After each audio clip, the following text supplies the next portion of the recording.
Was that good, Tom?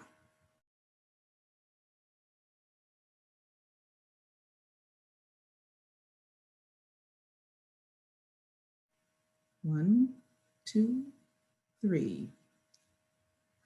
Good evening, ladies and gentlemen, and welcome to our informational parent virtual reopening meeting for February 8th and also for phase 1 and phase 2. My name is Eva Thomas, and I am the director of the Rochester City School District's Early Childhood Department. It is my pleasure to be with you this evening.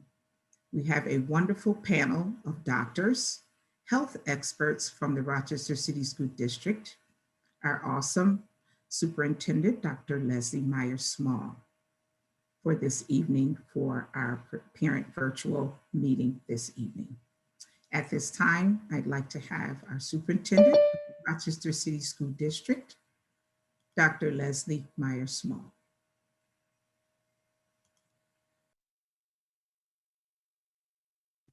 I'm having just a slight glitch. Give me just 15 seconds.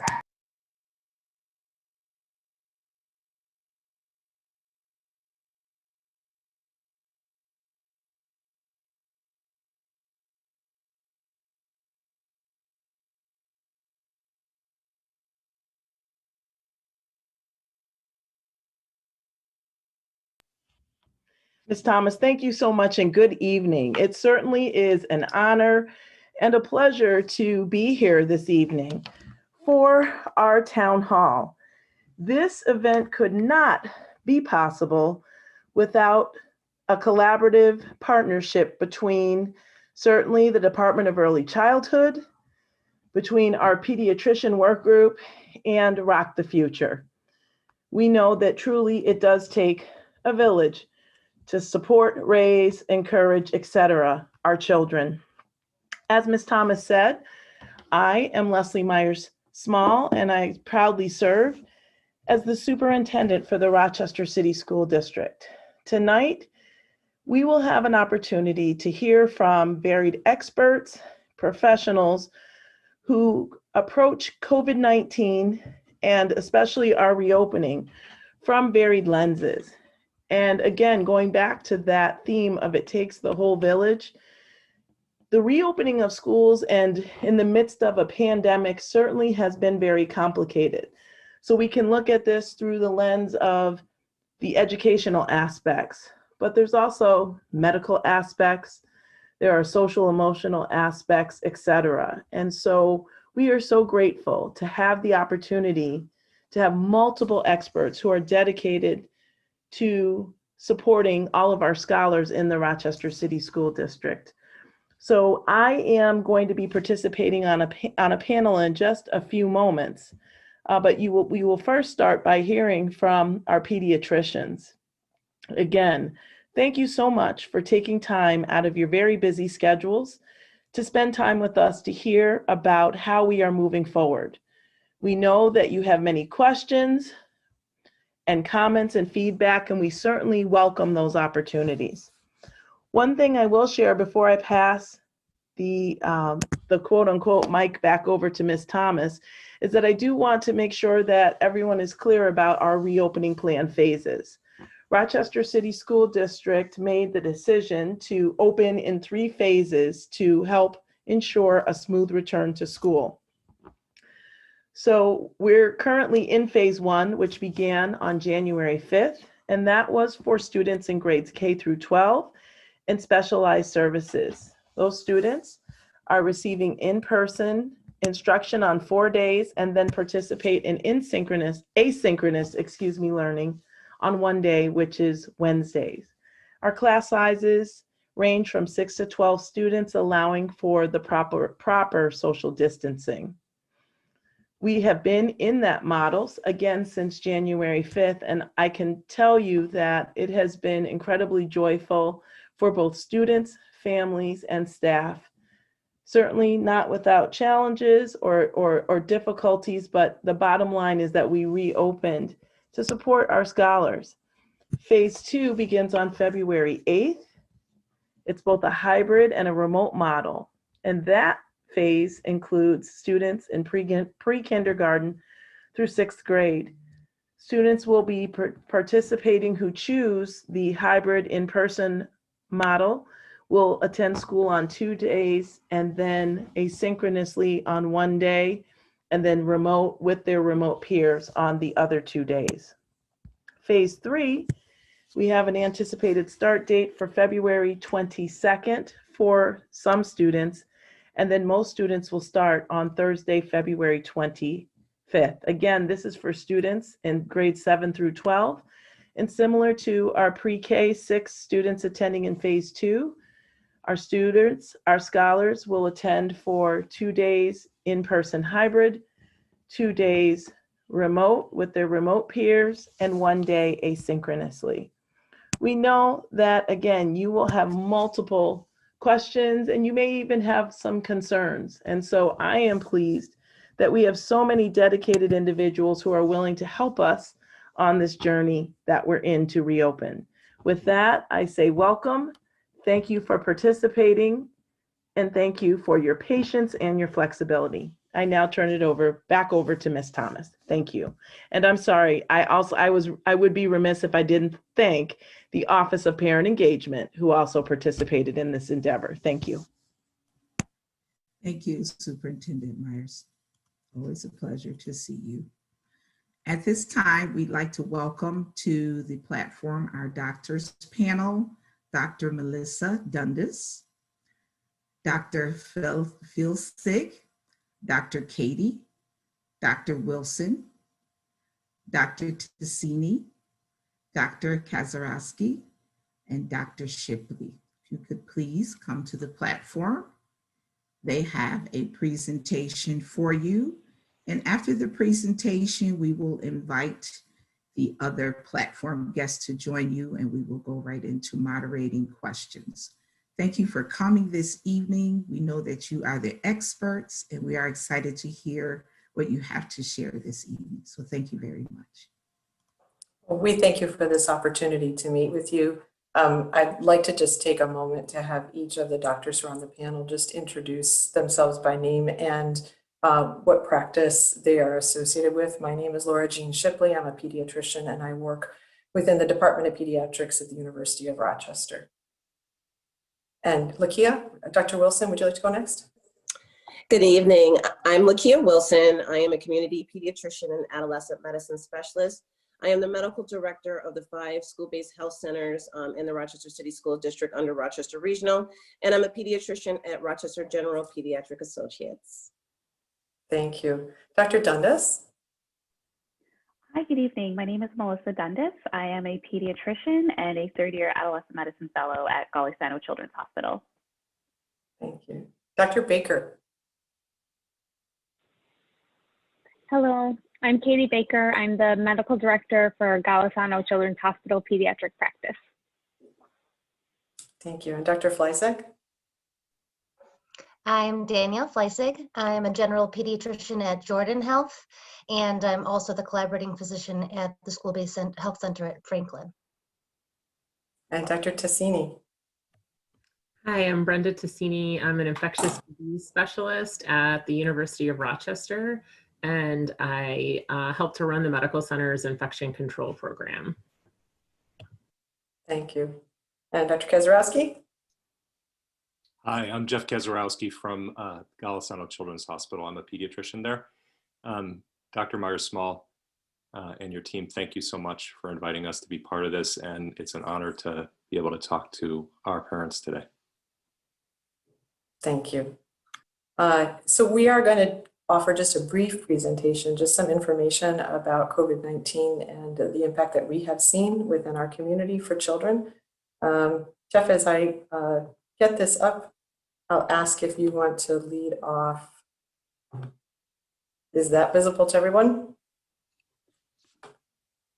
I'm just going to get it into the slideshow form, sorry. I'm having a moment of technical difficulty here.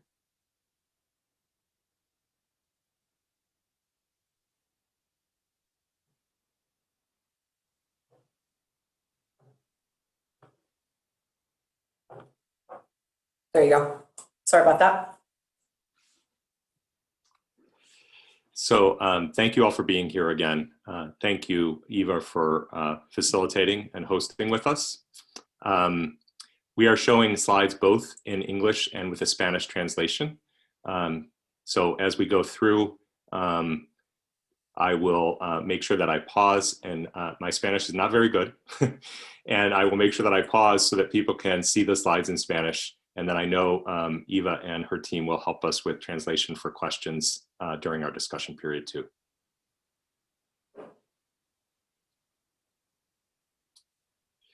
So it has been a really horrible year.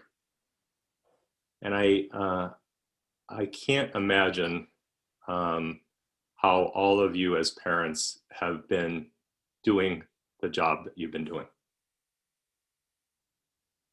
As family members, as caregivers for kids, all of the responsibilities that you've had to take on, not only with regard to education and working with your kids at home to help them learn, but also with health, with needed social and emotional and behavioral health supports.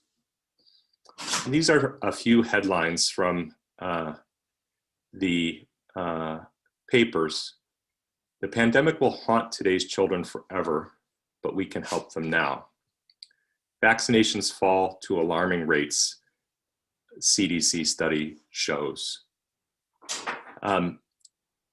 We are in a really difficult time for families. And yet, there are things that we can do together to ensure our kids' health and to bring them back to school for those parents who choose safely to learn.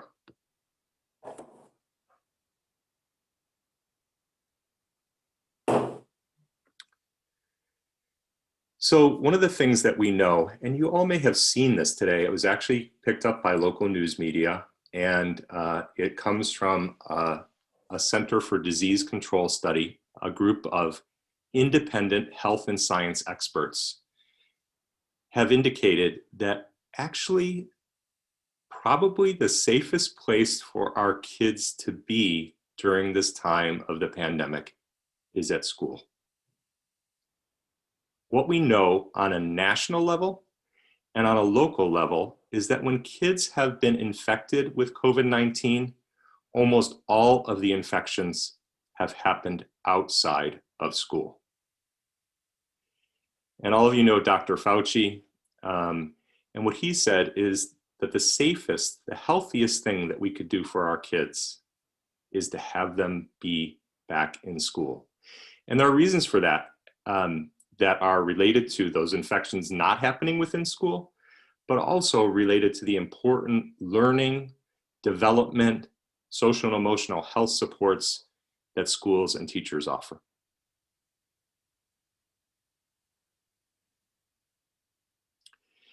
So this is just a little bit of data. I'm going to explain this. This is in the number of people who have tested positive in Monroe County during a time period in January of about 2 weeks. And what you see is that the overall positive test is 7.3%. So roughly 7 out of 100 people tested positive. But within schools, and this does not include Rochester City School District because Rochester City School District had not been back in the hybrid model. That's what we're talking about, phase 2 and phase 3 here. This does not include Rochester City Schools, but in schools, the infection rate was much, much lower, 10 times lower, 10 times lower. And you can see over on the right-hand side, the different school districts and their infection rates. And we particularly pointed out that it doesn't seem to matter too much whether kids attending a school come from a high socioeconomic background where their parents make a lot of money, or whether they come from a low socioeconomic background where parents may be challenges to meet the needs that their kids had every day. So you can see that in purple, there are districts where 50% of the kids have free or reduced price lunch. And those districts managed to do incredibly well. In fact, the best performing district is actually Gates Chili here locally. Thanks, LJ. And then people have wondered specifically also, and this is meant to show what has happened in other urban districts like Rochester. So what's happened in other urban districts where kids have been back in school in the hybrid model a couple of days a week. And you can see that in Syracuse and in Yonkers, in those urban districts, the infection rates in schools have been very low.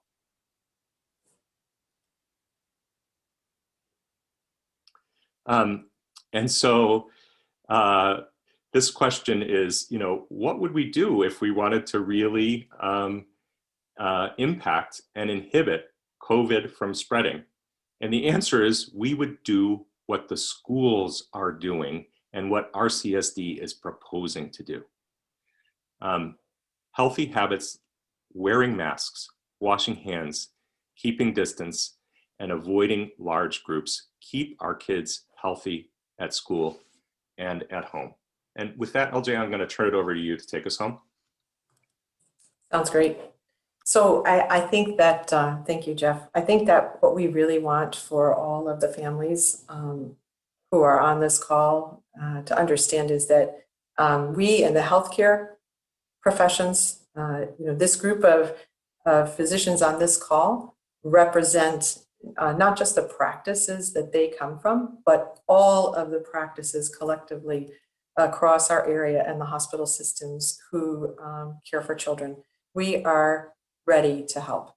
And we have been working together with our schools and with all of the healthcare providers across the community in a very coordinated and collaborative way to make sure that we are keeping children safe and that we're very responsive to the needs of families if their children do get sick or need assessment.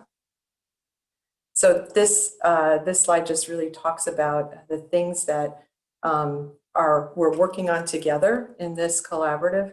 We're looking at not only assessments or visits if a child might have COVID-19.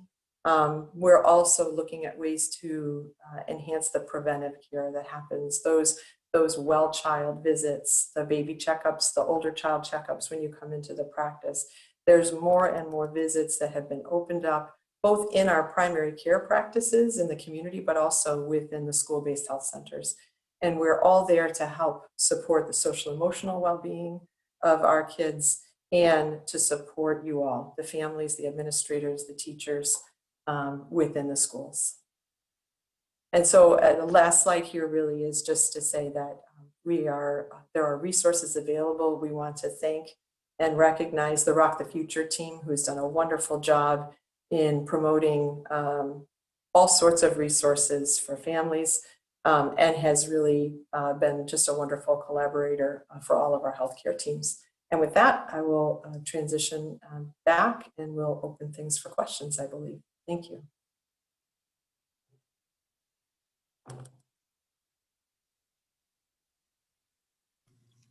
Awesome. Thank you so much for that wonderful presentation. Now I will be announcing the other platform guests to join you. If we could have Dr. Leslie Myers-Small join the platform. We'd also like to have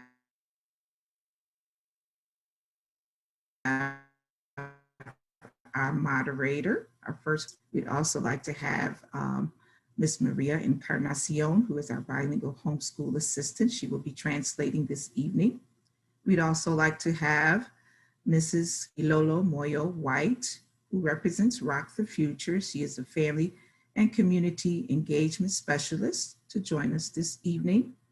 Our health and safety experts from the Rochester City School District, Mrs. Stacy Darby, who is the coordinator of environmental safety, Mr. Mike Schmidt, Chief of Operations and Fiscal Plant Maintenance for the district, Mrs. Erin Groutman, School Health Coordinator for the Rochester City School District. We'd also like to welcome one of our chiefs, Mrs. Sheila Webster, to join us on the platform.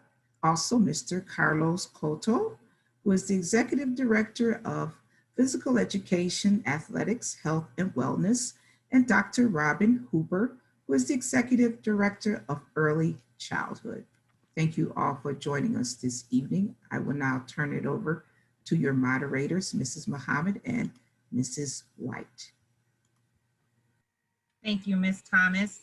We will start out with the first questions. There are a couple of different categories, so I'll let you guys know just what those categories are.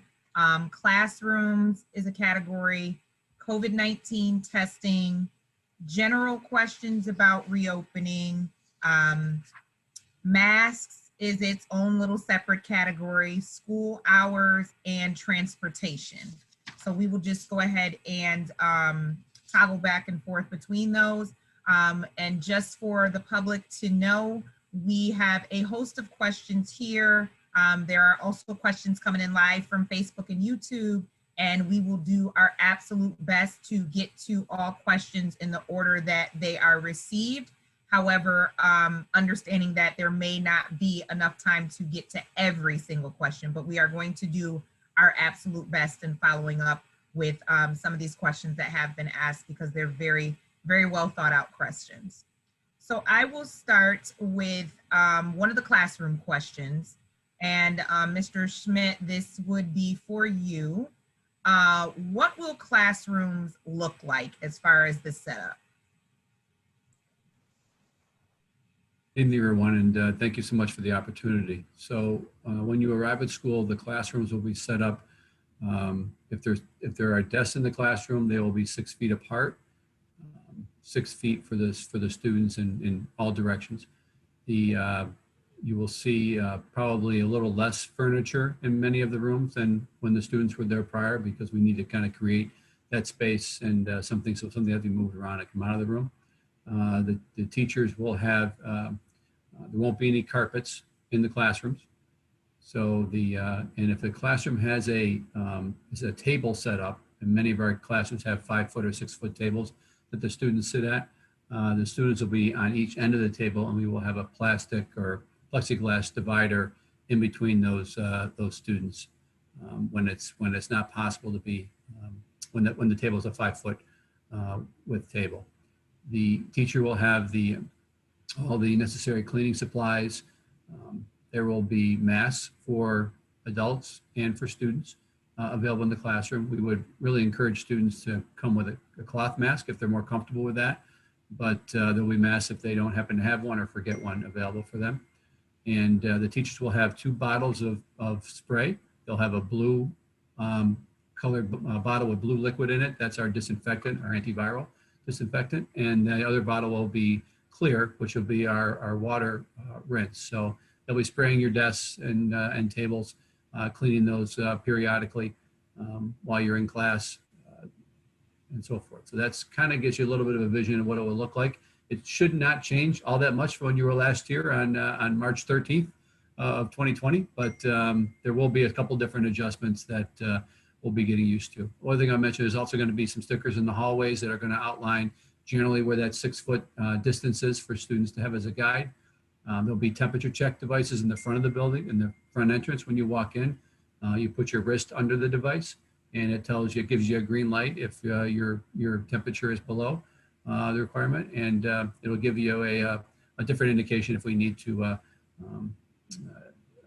follow up with the student. And there's also handheld temperature devices as well that we have. So that gives you a really short version of it. I can take any follow-up questions if you have any. Thank you, Mr. Schmidt. And Ms. White, you want to pull the next question? Absolutely. Our next question we're going to pull from Facebook, and Barbara is asking a very important question about what type of mental health support will be available for high school students.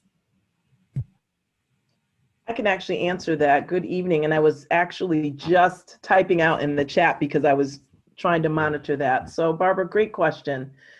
We have multiple supports. Certainly there are school counselors and school social workers who are available, and they've been working with our scholars. right now in the remote environment. We also have a team called Rock Restorative, who provides professional development support and other resources at the school level. So absolutely, the first level of support is at the school level, reaching out to your child's school counselor and or school social worker. But there are many, many supports, and I'll put in the chat for it to be transitioned to Facebook, the link where you can access those resources. Thank you, Superintendent. And our next question, Mr. Schmidt, you've got a lot of questions this evening. This is 2 in 1, but I'll try to just group that together. Many RCSD schools have classrooms that do not have windows. Will there be air purifiers or some sort of additional ventilation to keep fresh air circulating? And has the air quality of every RCSD building recently been tested? Yes, I'll take the latter first. In fact, today we have an air quality team, a ventilation team starting at each one of our phase 2 schools. We did 7 schools this afternoon, and we're going to complete all the phase 2 schools by Friday. It is an outside consultant. It's actually been hired by the Rochester Teachers Association. I think it's important that we have another set of eyes that can give the community a different perspective. The gentleman has excellent credentials. He handles all the air ventilation work for the New York City School District. And he has already visited our buildings once to prepare for phase 1. And we will have, like we did in phase 1, we'll have a written report provided for each one of the schools. And as soon as we receive them, we will post them on our website for parents to review for their specific school. It'll also be available at the school. There may be adjustments on those items that you see. Maybe an air handler in a particular classroom needs to have an adjustment or repair. Those are being done immediately as they're identified. So if it shows up on the report that room 206 needed some type of work, that work would have already been completed prior to the start of students returning to the school. In terms of the ventilation, the most important part about this is to make sure we bring as much fresh air into the building and into the classrooms as possible. So we are opening all the dampers. So most of the buildings have a central ventilation system. So that what it does is it takes outside air, and if you're normally heating it, it'll run it through a heating coil and produce hot, warm air for the classrooms. Well, we would probably restrict that outside air in many previous environments pre-COVID, because you want to be as efficient as possible in terms of that. Now we are not being efficient at all. The outside ventilation is maximized into the building. It will be a little bit cooler as a result, kind of like if you have your window open at home next to the thermostat, your furnace will keep running, but it may not keep that room at that particular temperature that it normally is. So the rooms will be cooler. They will not be cold. And then certainly there's an option also to open the windows in the classrooms. We certainly have in many of or most of our buildings have that option. Some buildings like Freddie Thomas, for example, have the rescue windows that are in there. They don't all the windows open in that particular building, but that also has a state-of-the-art mechanical system that was just upgraded, ironically, last year. So that'd be an example of that. So full maximum fresh air coming into the classroom, and then our filtration. And this, when at all possible, we will be installing MERV 13 filters. I know my doctor colleagues would know that that's probably the filters they're using in most of their medical offices. That's really right now at the market level, the highest level you can go. It's kind of like going to Ace Hardware and you see the filters for $3 for your furnace and the ones for $20 for your furnace. And normally we would go with the $3 one and change it every month. We are now going to the $20 filter and putting those in every single building. The only way we will not have a MERV 13 filter in a room is when the actual univent in the room will not it isn't sized appropriately for. We do not want to put an undersized MERV 13 filter in an area where it's not going to be productive. So we're going to go with the highest grade filter we can. And the reality is there's probably, you would, if you look at the filters, you would not be able to notice a difference between a MERV 13 or MERV 8, and they look very similar. But we are going with the highest grade filter we possibly can. The key in this, though, is maximum airflow in the classrooms, bringing as much fresh air in the outside. The filter, which gets a lot of recognition, is really the second part of this. So I want to really reinforce that our main objective here is really the fresh air. Last part was the internal classroom. If there is an internal classroom in the building, because we have right now a really reduced student enrollment, we're really going to try to not use those rooms unless we absolutely have to.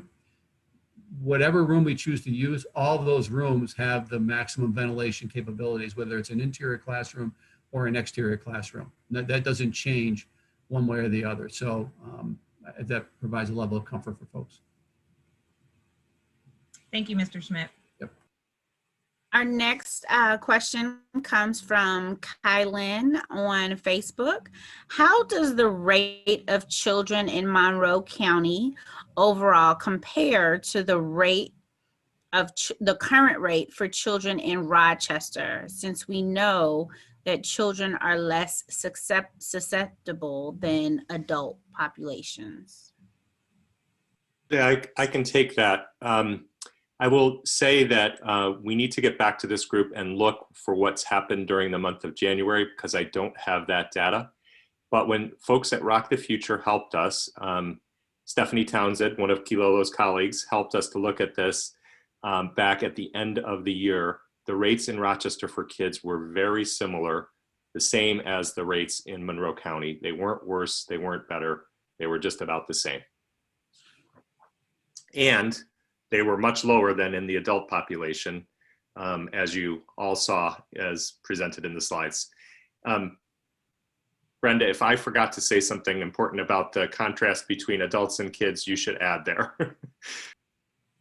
It's really is a completely different picture in the hospital level, and that's what we worry about a lot with COVID is illness that makes one have to be in the hospital.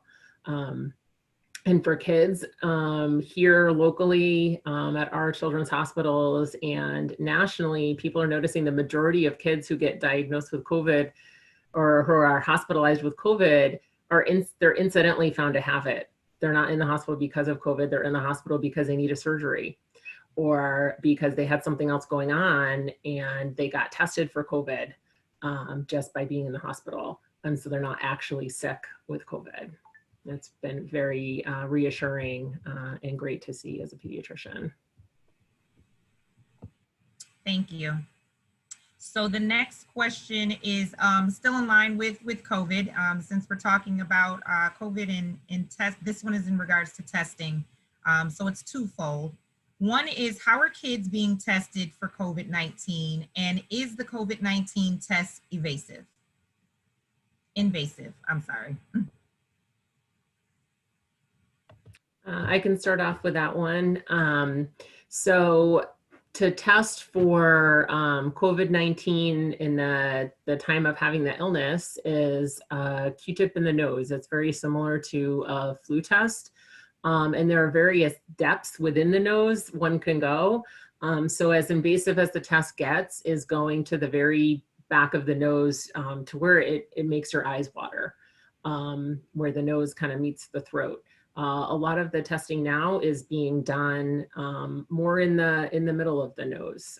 So really it's a kind of more of an uncomfortable tickle. I've had quite a few done for various things myself, so I can speak to it. But yeah, it's essentially a Q-tip in the nose. Thank you. Brenda, I'm sorry, Katie. Yes, go ahead. I was just going to add, I have been quite impressed with actually how well children have tolerated this procedure in the office, even when it makes their eyes water, as Dr. Tassini was mentioning. So most children have done surprisingly well. And I will add that we have the pediatric swabs, which are much nicer than the adult swabs, and my patients have tolerated it quite well. I'm actually quite impressed by them. Thank you, Tim. And the only Yeah, much better than adults, right? The only thing I wanted to just clarify is that when we're talking about the swab that goes towards the back of the nose or the middle of the nose, this is the test that's done when a child has symptoms that would be potentially suggestive of COVID. And I think that all the testing language gets a little bit confusing because there's a different type of testing that's done at the level of the schools that's more of a surveillance or of a screening kind of testing. That for those children, when they're tested in the schools, that nasal swab just goes in just past the opening of the nose. And that's the specific test that's being done at the school level. So just wanted to clarify that for parents. Yeah, good clarification. Kind of no further than maybe some kids' fingers go. Stacy and Aaron, could you just walk through what we're going to be doing in the schools themselves in regards to testing? Yeah, so currently we are testing 20% over a month period in the schools. We are using the antigen tests, which are those tests that just go up a little bit in the nose. So for those tests, we require consent from the parent. We are not testing students without consent. We're testing 20%, and that's students and staff in the building. And the purpose of that is strictly for surveillance. This is asymptomatic testing. We are calling parents before we're doing the testing, and we're asking parents to consent because it gives us a good view of what's going on in our building, in our school community. So Aaron, just to follow up to that question, I'm glad, Mike, you brought that up. So when you spoke to 20%, how will that be done? The question is, will you randomly test my child for COVID? And can my child attend school if I refuse testing, but suspect my child may have symptoms? So we are randomly selecting only those children who consent to testing. If you do not consent for your child to be tested, they can still come to school and they will not be tested. If you do consent to your child being tested, we will call you before we do the test. As far as symptomatic students, we are not testing those, but we do have partnerships where we can help you get a test. And we have a lot of local providers where we can make sure that you can get a test easily. Aaron, would you mention though, if a student is symptomatic though, because I think that's important to cover as well. Yeah, so if a student is symptomatic, we ask that you not send that student to school and you reach out to your healthcare provider. We are asking that all students do a pre-screen prior to sending their students to school. So we ask that they have their temperature taken, they check for any symptoms of COVID, make sure that they haven't been exposed to anyone who's COVID positive or been diagnosed with COVID themselves. We will be sending robocalls each week reminding you of those questions. And I would also like to add, hi, good evening, everyone, that the staff are held to those same requirements. They take a screening every single day. They do not come to work if they're sick, if they've been exposed, if they've traveled, or if they're positive themselves. So that's true for our staff as well as our students. And Stacey, do you want to just touch on, Stacey or Aaron, do you want to just touch on what is the district's protocol if if a child comes to school with COVID? Is the district doing their own contact tracing? Sure, I can talk about that. If a child or a staff member tests positive for COVID, whether it's through our asymptomatic testing or we're notified through our through the Department of Health or from the person themselves, we clean and disinfect the areas that they are in. Sorry, I lost my train of thought there for a second. We clean and disinfect the areas that those students or staff members are in. We also notify the school community of those on-site positive cases and follow up with the Department of Health. We do internal contact tracing to start the process, and then we transfer our information to the Department of Health and work with them directly on any positive cases inside of our buildings. And I just want to add that notification for staff and families goes out through a robocall. For staff, they are emailed a notification. Thank you. Our And next, can I just add, and your pediatricians and your doctors recommend that you should be doing home screening. So if your child is symptomatic, having fever, loss of smell, loss of taste, not feeling well, not the normal cells, you need to contact your pediatrician because we have capabilities to see you in the office or do telemedicine videos visits where we could determine if your child needs to be tested. I would just add, that's not just fever. There's a whole list, and I know we'll go through all those screening questions. I have a lot of parents come in, well, they're sick, but no fever, so it's not COVID. And just to remember that it's kind of rearing its head in all the different ways. And I think you can tell because so many of us jumped in on this. This is one of the things we think is so, so important to a safe return to school. It's kind of like, it is all of our collective responsibility as adults, whether we're in the school building or whether our children are in the school building, to do that at-home screening. And if you have questions about that, there are people you can reach to around that, but it's really, really critical. So thank you for highlighting that. Thank you for everyone that has commented on that. I think all of that is very important. Our next question is there a percentage of teachers who have received the vaccine? Are teachers required or expected to document or record and report when they have received the vaccine? And when will teachers receive the vaccine? I responded to that. Staff are not required to inform us if they've received the vaccine or not. So we are not keeping track. We don't know the percentage of the staff. And just remember that we can't mandate that staff receive the vaccination. So I want to make sure that's clear. And then the second piece is the question asked, when will that happen? We are working with the county and others to try and secure vaccinations for staff who do want it. And if I could add to that, Dr. Myers-Small, this is a commitment on the part of the whole community in terms of vaccine distribution.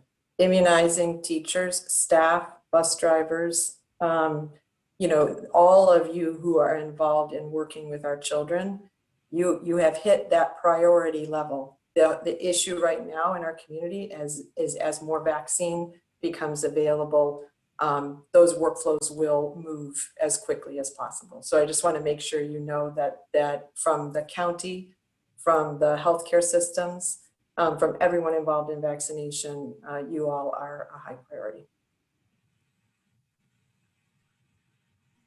Thank you.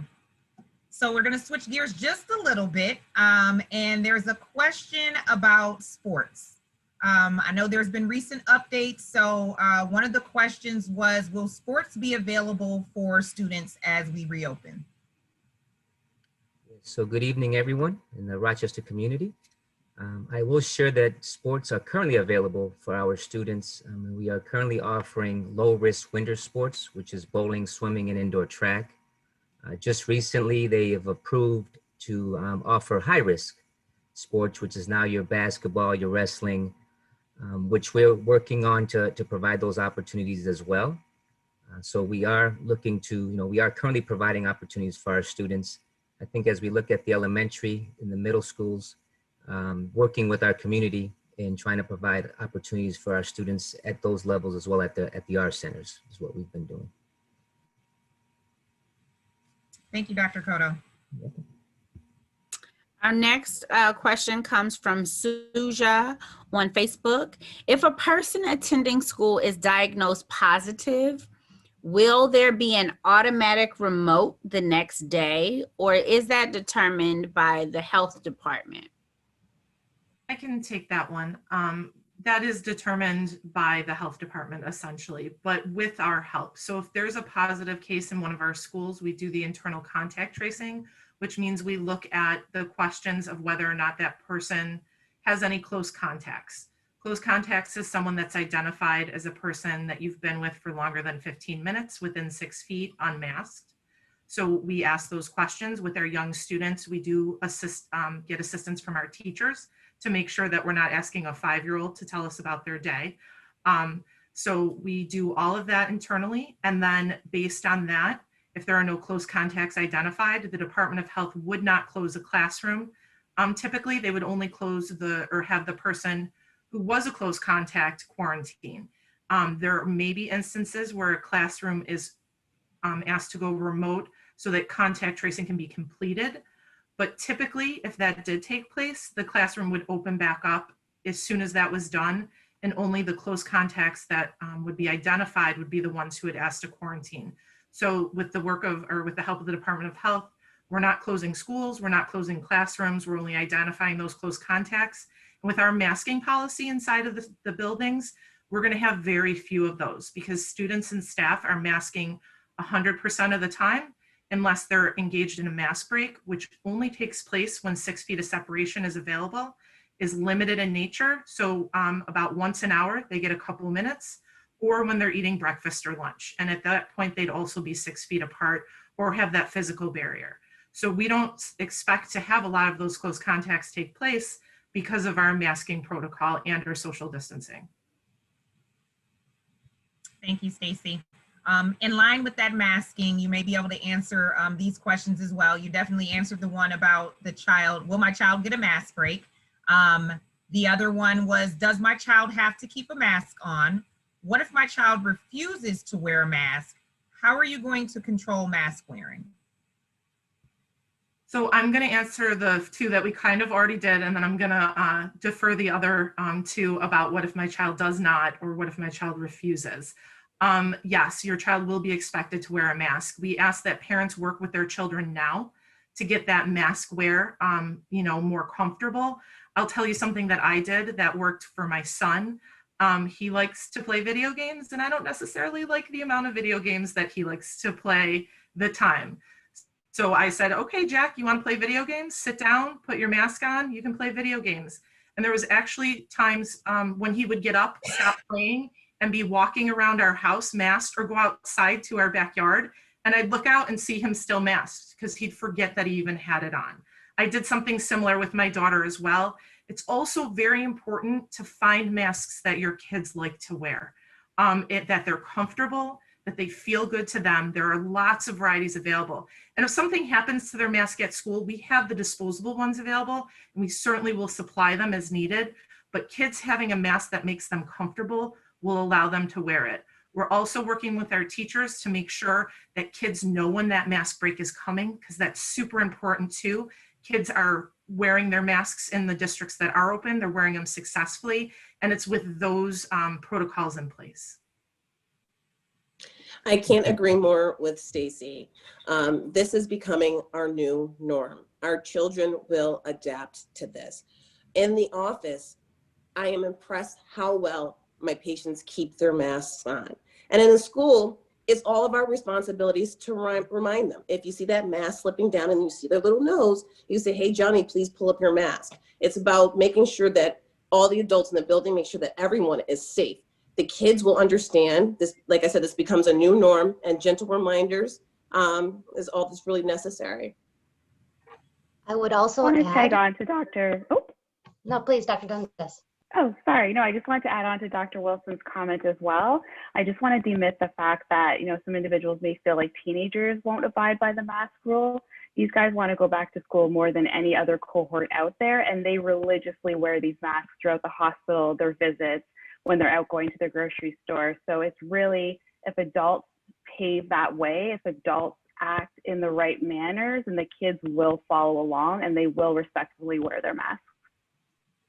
And that's basically what I was about to add, is how important modeling is for these kids. And they see all of their doctors and their teachers wearing masks, and how important it also is for them to see their parents wearing their masks to show how we can all do this together.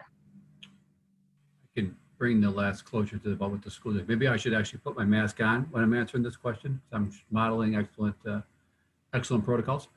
Our kids have not been in school since March 13th.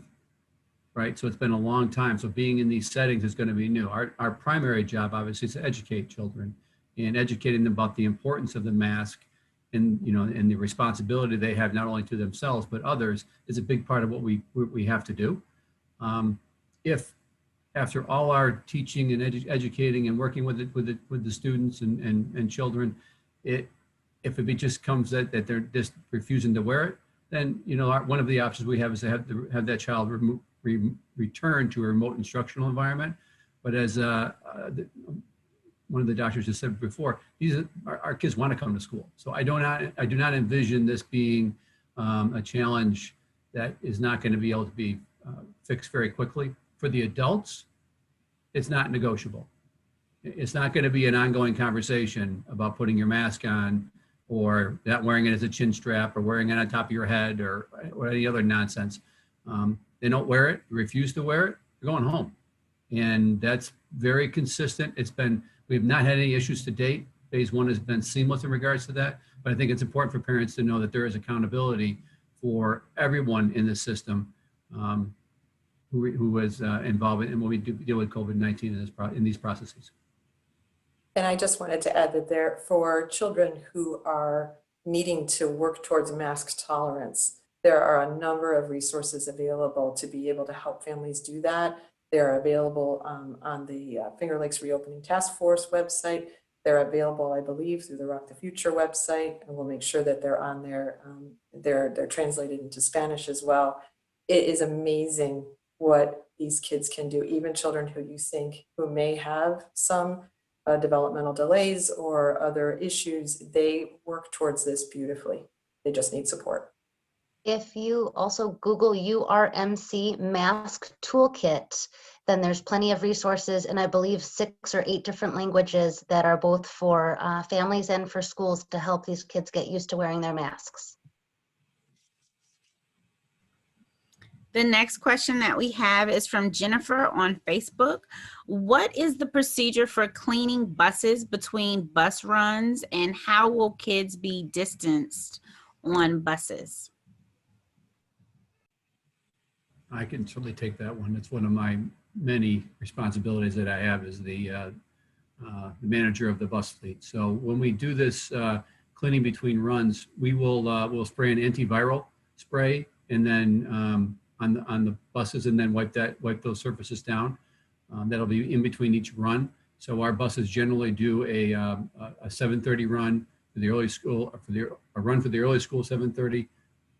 The driver can quickly do that clean and wipe the seats down. Then they do a 9 o'clock, and then subsequently in the afternoon.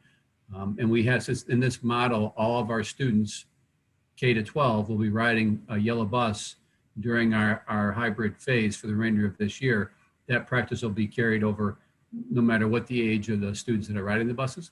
The second piece in regards to the social distancing, so the bus seats will be tagged, and the students have already been routed. In fact, the elementary students' routes were delivered to the schools today, so they can come in the informational packet from teachers.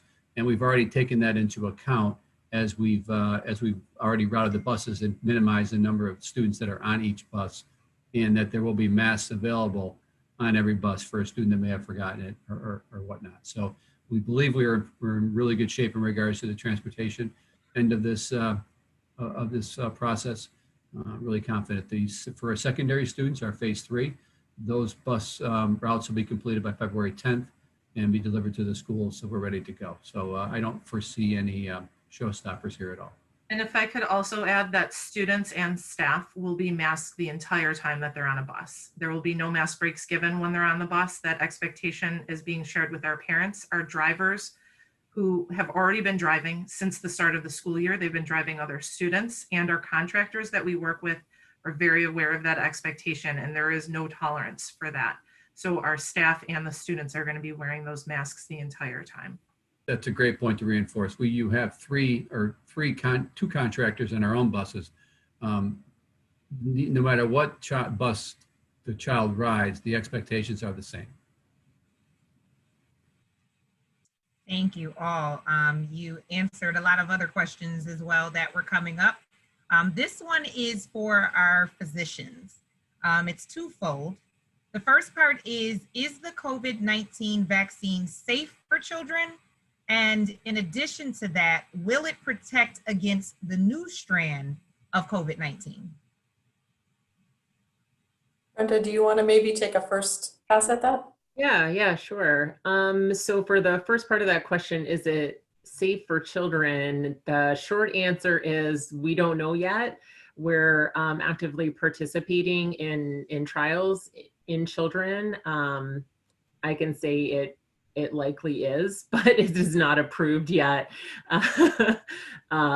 for children under 16. The two that are of the two that we have approved for adults right now. So more to come on that. We're very excited to hopefully be participating locally in at least one or two of those vaccine trials. So we will be part of finding that answer and have early access for our communities for vaccine in children. And what was the second part again? I'm sorry. The second part was, does the COVID-19 vaccine protect against the new strain? Yeah.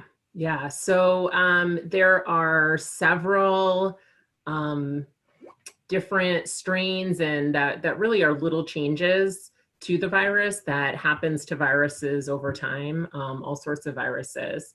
So again, the short answer is they do seem to be.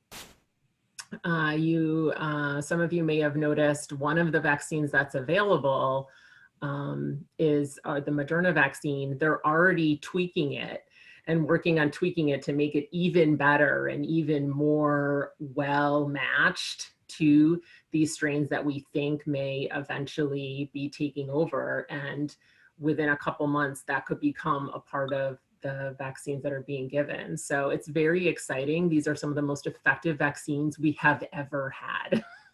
They are incredible. And the way that they're made, it's easy to make these rather quick tweaks. We think about the flu vaccine that we need a year ahead of time to try and anticipate what flu is going to come around. And these really almost immediately, they can start adjusting them. But we do have evidence already that the ones we're using do seem to be still very effective against certainly that main UK variant. That's the one that we're seeing here in the US. So just to follow up to that, with this new strand, do you recommend that our children should double mask and school staff should be double masked as well? I don't. I think getting one mask that works well is the most helpful thing to do. So for the cloth masks, you want a few layers to it and you want it to really sit well against your face. It's all about how well the mask fits, and it just has to have enough layers to it that it prevents the bulk of what you're breathing and coughing out and what may come in your direction. So if it sits against your face, has a few layers to it, or is designated as a medical style mask, then that's really excellent, wonderful protection. That's what we use in our clinics and in the hospitals. And I don't know if some of the other docs want to speak to their experiences as well. Exactly. The current recommendation is a single mask.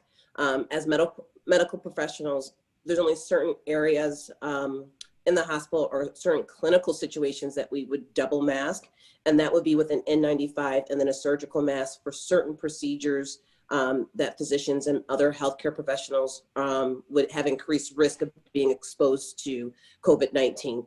But for me in the office, seeing my pediatric population for well child visits and whatnot, I'm wearing a single mask. Thank you. Our next question, Zach on Facebook had quite a lengthy comment, but I'm going to focus on the question. At what percentage of infection will the schools be rolled back to online learning? And will parents be required to fill out a screening each day for their child?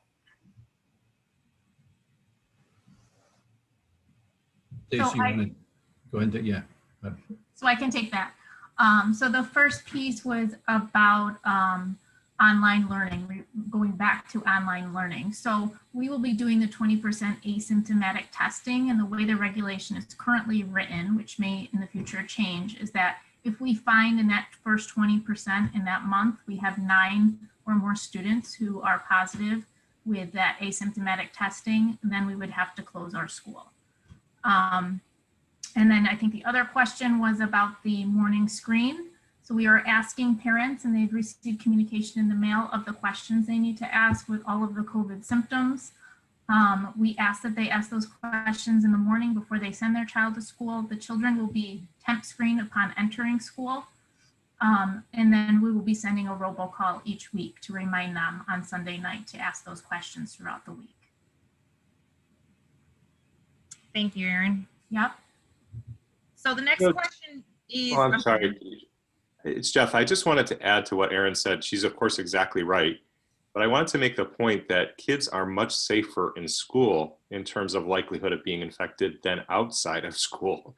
So both here in Monroe County, when we've looked at infections, almost no kids are getting infected in school. And nationally, when you look at it, if you take on average 100 kids who might have had an infection, 97 out of the 100 will have gotten the infection someplace other than school. And, you know, schools and the way that Dr. Myers-Small and Erin and Michael are setting up schools are the safest place to be. So we hope that we never get to the point where we're talking about closing down schools, because that would actually be, in our minds as pediatricians and health professionals, exactly the wrong thing and far more dangerous for kids. I also want to add, I think there's a lot of concern about students coming to school with no symptoms and having COVID. And I just want to point out that's why we are requiring all students wear masks. All students are staying 6 feet apart. That's why these precautions and guidelines are in place to prevent the spread if there is a student who is asymptomatic. Our testing data to date also reaffirms what the physicians are saying, that this week, for example, we've tested this 2-week block, 80 students. We have a very limited number of kids in phase 1 with no positives, students and staff, excuse me, with no positives. And we have not had a positive asymptomatic test since phase 1 started back on January 4th. So I think that's important for families to know as well.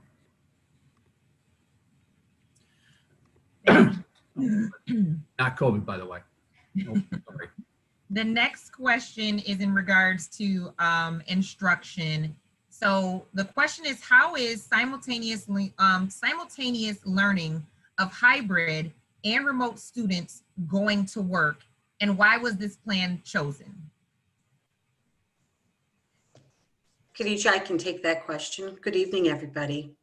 So simultaneous synchronous learning allows for kids who are in person as well as kids who are at home to learn together.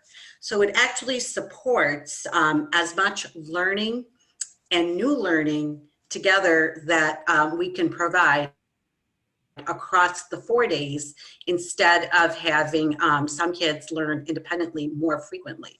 So the second piece with that is to understand that for K through 3 classes, school principals in collaboration with their teaching teams have provided additional adults in the classroom during those periods of time where the kids will be learning together, both in person and remote, so that there is more than one adult in the classroom. And 4 through 6 classes and beyond, 7 through 12, will also be doing that simultaneously. So the district is providing professional development, and the schools are also working with the technology department to ensure that they have the necessary means of being able to provide instruction to both sets of kids. And it is occurring in many other schools across our county and country, and we do know that it's occurring right now with phase 1 kids. So we know that it will definitely be an adjustment for everybody, but I also believe that going into fully remote was a big adjustment, and our teachers and our schools and our families and students have done just an amazing job. So we'll continue to work together to ensure that our kids keep learning. Thank you, Mrs. Webster. I believe Dr. Hooper is ready to answer and respond to, again, Zach has a question from Facebook. What is the district doing to mediate safety of off-site pre-K sites? Well, thank you and good evening. We work very closely with our agencies, our 18 agencies that we partner with, and the majority of them have been partnering with us for many years. So when COVID happened, we started holding meetings in the summer to discuss how we could best mitigate any kinds of infections.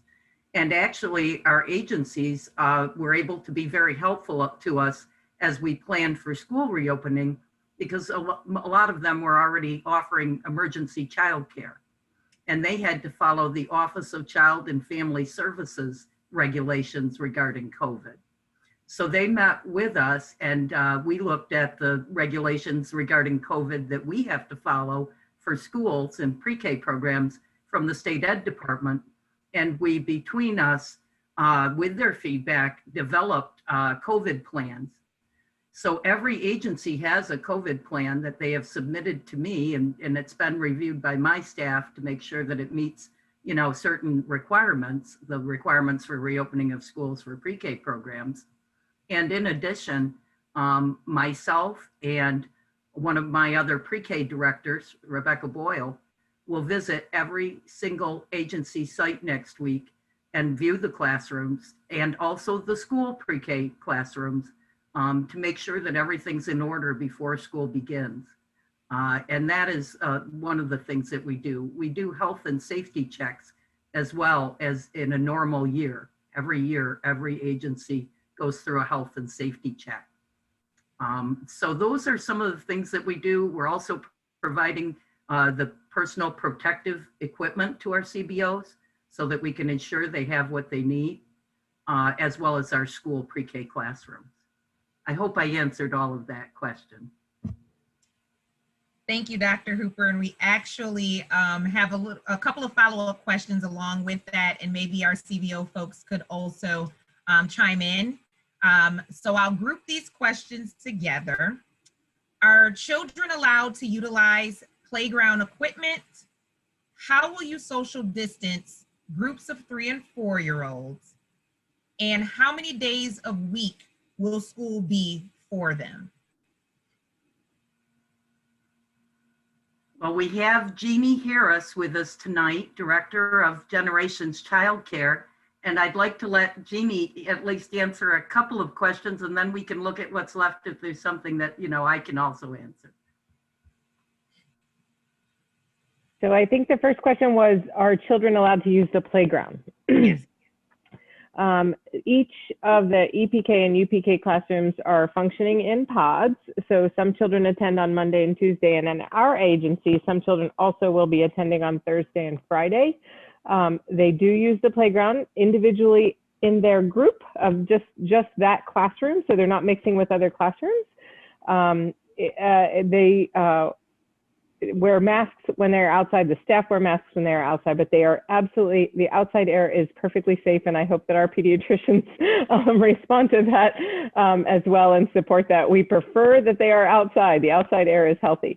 So there are 2 in the EPK blocks of the day schedule. There are 2 blocks of outside large motor time for the children to make sure that they're getting good physical exercise as well. Remind me, if you don't mind, Khadija, what were the other parts of the question?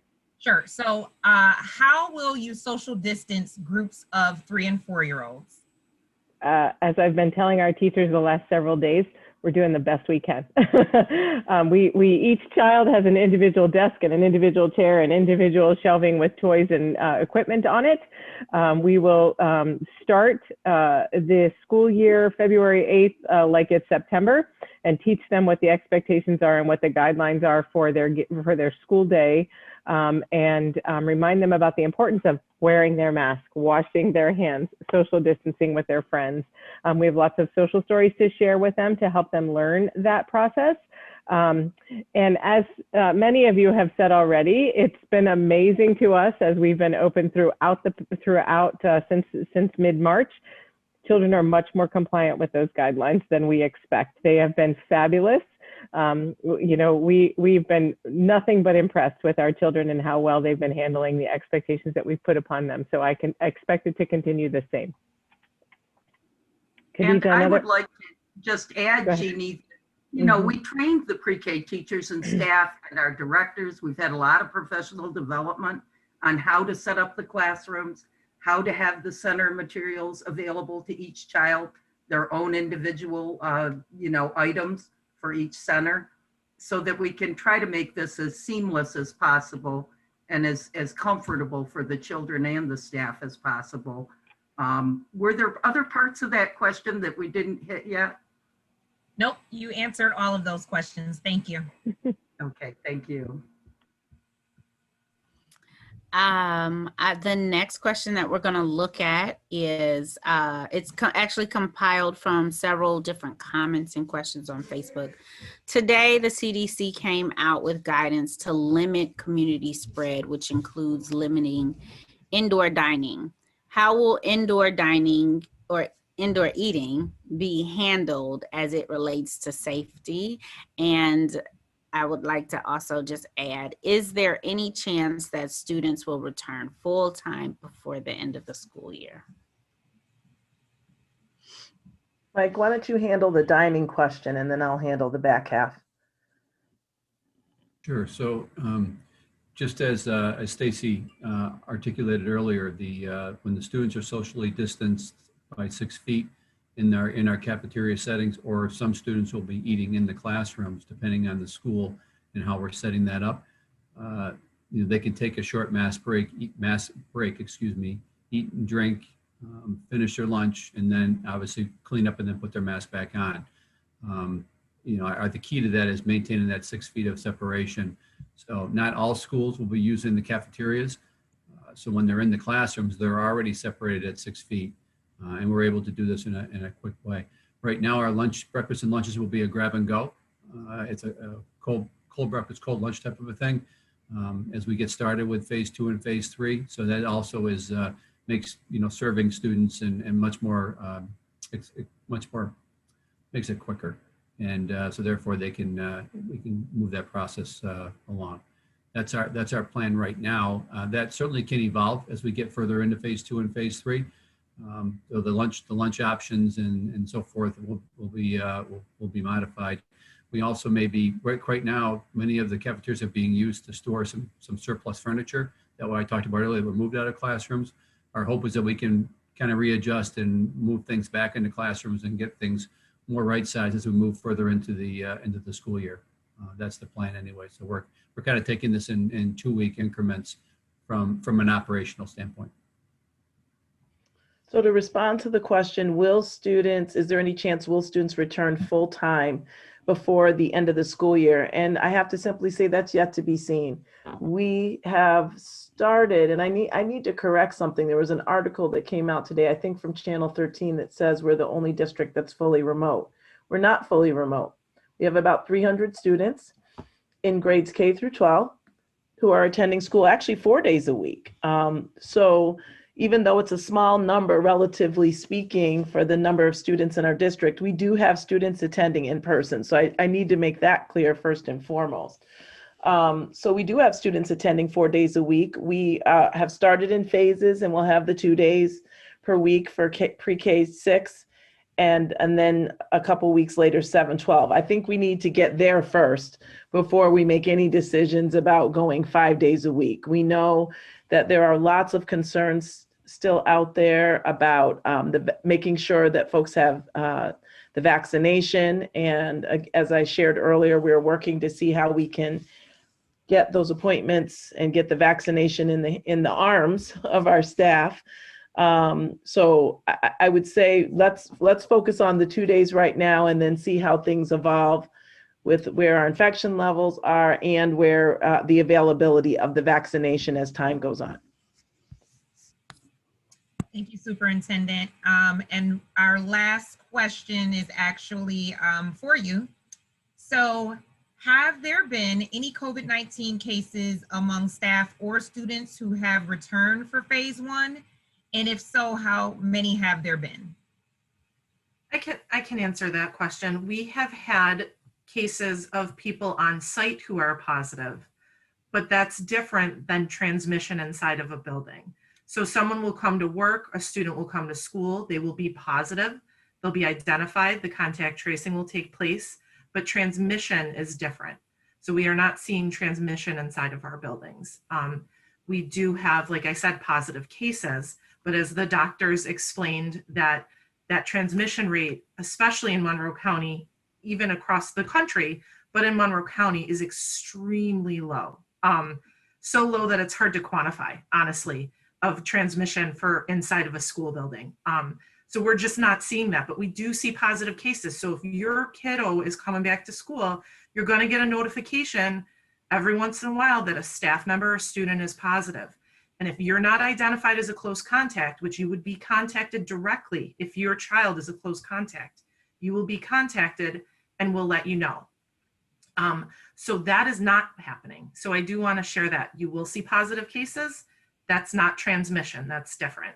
And if any of the pediatricians want to comment on that further, I would love your input as well.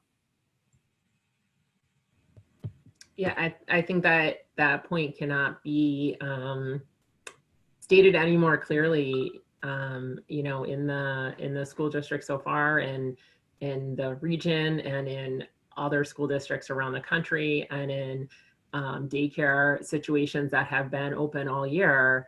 When you're masking, you have plans for distancing, you have the plans that the school district has laid out. You do not see transmission in the schools, and it is the safest place for kids to be. Also important to note, and I think Dr. Myers-Small and Dr. Nelms really deserve an incredible amount of credit.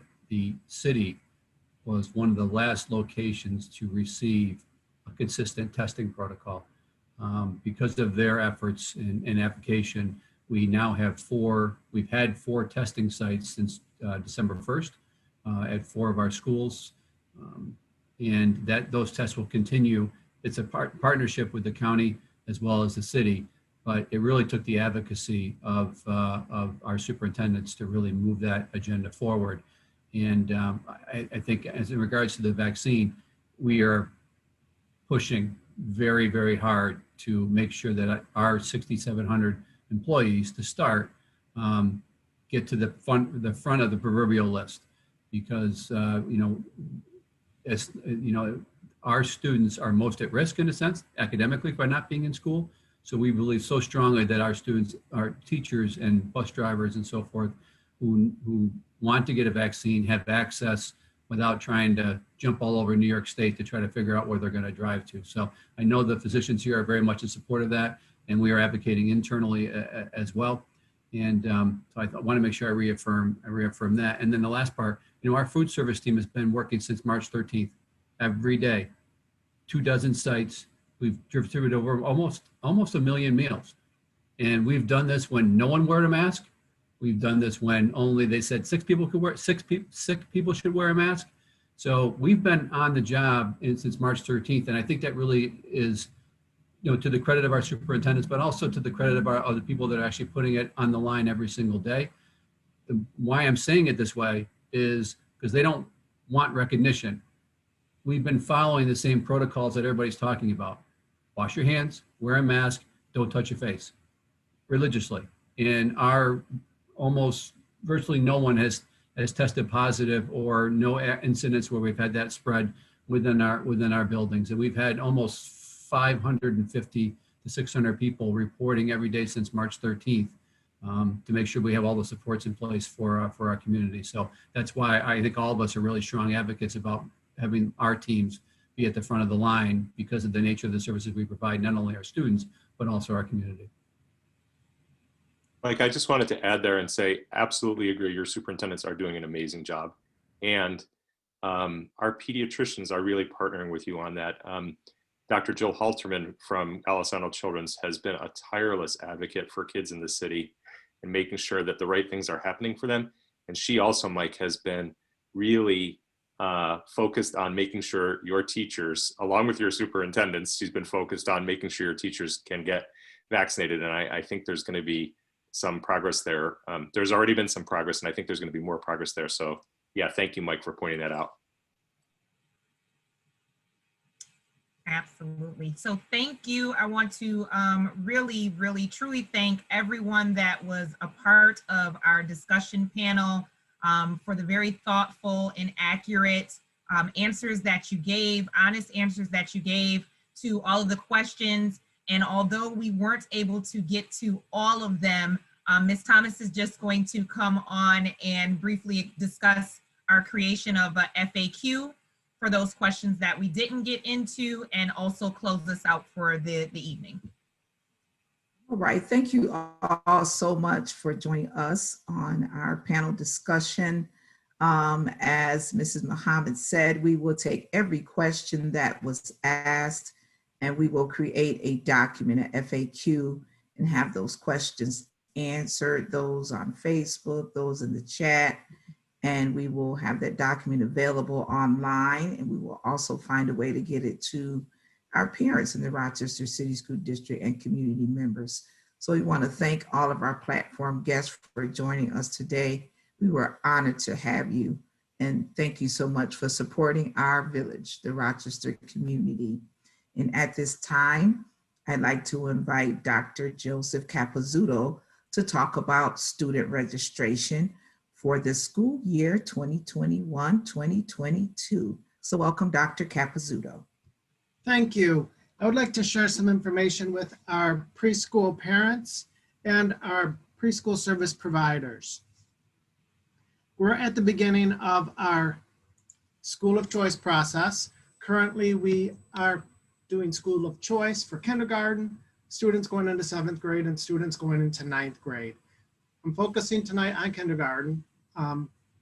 We have 3 zones in our district, and we mailed letters to our parents, letting them know which zone they live in and sharing some information and some links to help them navigate through the process. So if you know students going into kindergarten next year, or if you're a provider for students going into kindergarten next year, please remind them that the school of choice process is underway, and if they go onto the district website, they will have an opportunity to participate in the process.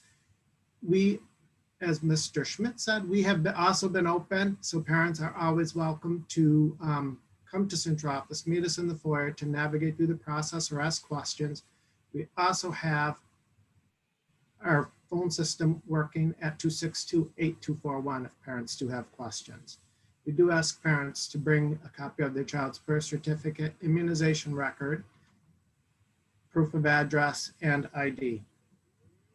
We do give preferences for students who have siblings at the school that they're interested in, if it is in their zone, and also if it's the school closest to their home. So please, if you know families going into kindergarten next year, we are here for them. They can call us, they can email through the district website any questions they have, but now is the time to register for kindergarten. That's the only message I needed to share tonight. Thank you very much. Right, thank you, Dr. Capizzuto, for supporting our student registration. This concludes our parent virtual meeting on the reopening of our phase 2 and phase 3. We thank you all for joining us this evening. Please make sure that you tell families who were unable to participate this evening that they can go on Facebook under RCSD K-12 and find this video, this presentation, and play it over and over again if they need to find out information about phase 2 and the phase 3 reopening. We wish you all a wonderful, healthy, and safe evening until we meet again. Have a wonderful evening. And thank you all participants for coming.